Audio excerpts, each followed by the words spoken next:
Welcome everyone. Let's begin our lesson for today by going over the learning goals and success criteria. First, what are we learning?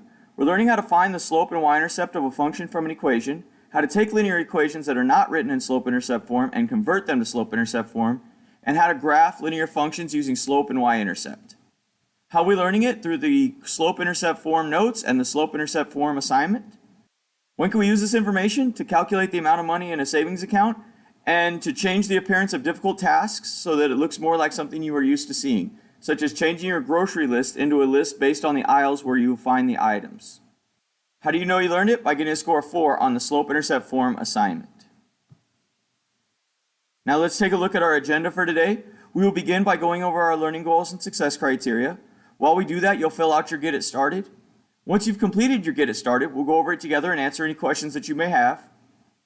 After that, we'll go over the slope-intercept form notes, and then I'll give you time to complete the slope-intercept form assignment. Once you've completed the assignment, we'll go over it together and answer any questions that you may have. At the end of class, we'll go back over our learning goals and success criteria while you fill out your Before You Go. Your only homework for tonight is to continue working on the linear equations and inequality study guide and any incomplete assignments that you may have. Let's take a look now at the slope-intercept form notes. The notes begin with the learning goals and success criteria. Now let's talk about slope. What is slope? Slope is a rate of change involving x values and y values. Slope is known as for being the change in the dependent variable over the change in the independent variable. Now what does that really mean? That really means that slope is the change in the y values over the change in the x values. So it's always y over x. And the next part you need to know is the y-intercept. The y-intercept is the point where the linear function crosses the y-axis. So we have a line here, and we can see that the y-axis goes here. So where do they intersect? Well, they intersect right there. That is what we call the y-intercept. So in this case, our y-intercept would be 2. Slope-intercept form. Slope-intercept form is written as y equals mx plus b. And what does that mean? M is the slope, and b is the y-intercept. Y and x are my variables that stay variables so that I can plug numbers in and see what they come out to be. So m is the slope and b is the y-intercept. Now how can I remember that? The easiest way I remember this is m represents the slope because it's a slippery slope to get hung up on your x. So think about it in terms of relationships.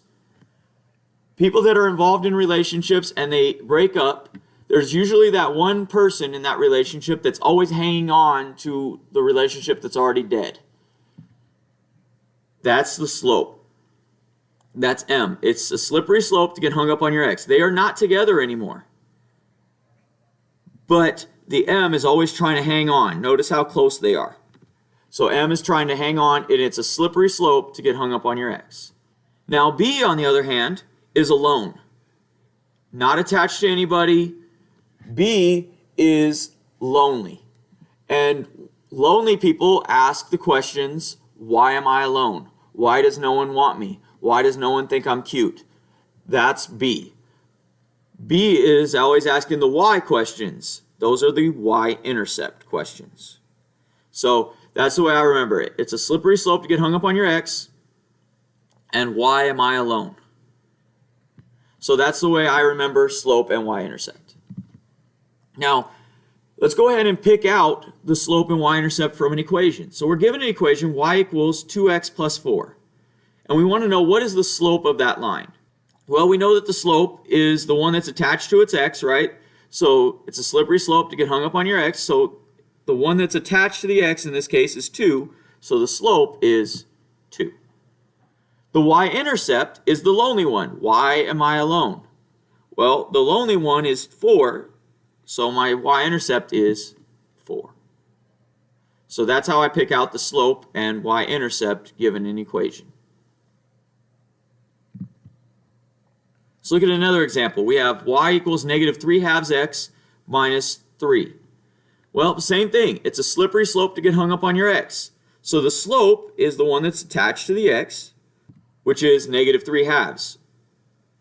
So that's my slope. And my y-intercept is the lonely one. Well, the lonely one in this case is -3. So B is -3. So that's how I find the slope and y-intercept from an equation.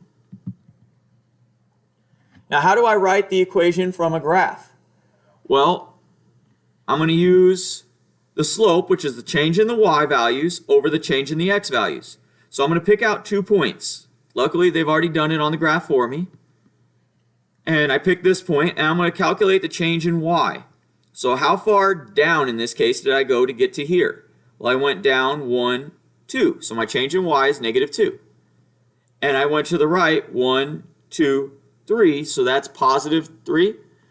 So my change in x is 3. So it's -2 over 3, which is -2/3. So that's my slope. Well, the y-intercept is the y value when x equals 0, which in this case is right here. So my y-intercept is 3. So now I know my slope and I know my y-intercept. So I'm going to plug that into y equals mx plus b. Remember, the slope goes where m is. So the slope is -2/3. So this should say y equals -2/3 x. And b is 3. So I'm going to plug that in. So my equation for this line would be y equals -2/3 x plus 3. There's a video here also that shows you how to graph linear functions in Desmos. So you can go ahead and watch that. Let's talk now about how to check our work with linear equations using Desmos. So what we're going to do is we're going to go to desmos.com, just like this, and we're going to click on the link that says Graphing Calculator. And over here on the left side, we can enter the equation of any linear equation and it will graph it for us. So let's try y equals 2x minus 4. Well, as we can see, it graphs it for us. We can check that against whatever we did on our assignment now.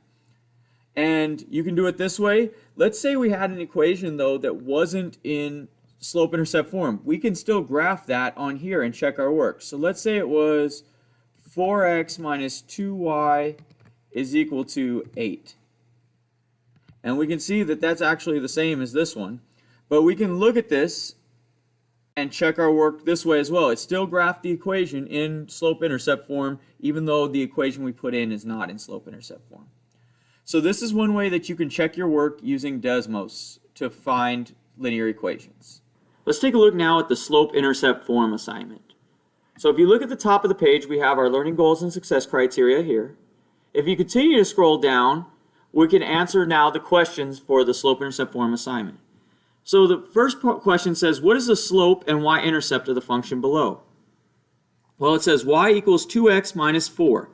Well, we remember that it's a slippery slope to get hung up on your x. So the number that's attached to the x should be my slope. So in this case, my slope is 2. Notice it's not 2x. Because it's the 2 and the x are not together anymore. They've broken up. That's why it's the x. So my slope is 2. And my y-intercept in this case is the lonely one, which in this case is -4. Why am I alone? -4. So my answer would be this one here. And we'll scroll down to the next one. What is the slope and y-intercept of the function below? Y equals -3x. Well, again, the slope is the number that's hung up on its x. So it's a slippery slope to get hung up on your x. So the number hung up on its x is -3. And the y-intercept in this case, there is none. So no one's alone. So when no one's alone, it's 0. So we have the slope is -3 and the y-intercept is 0.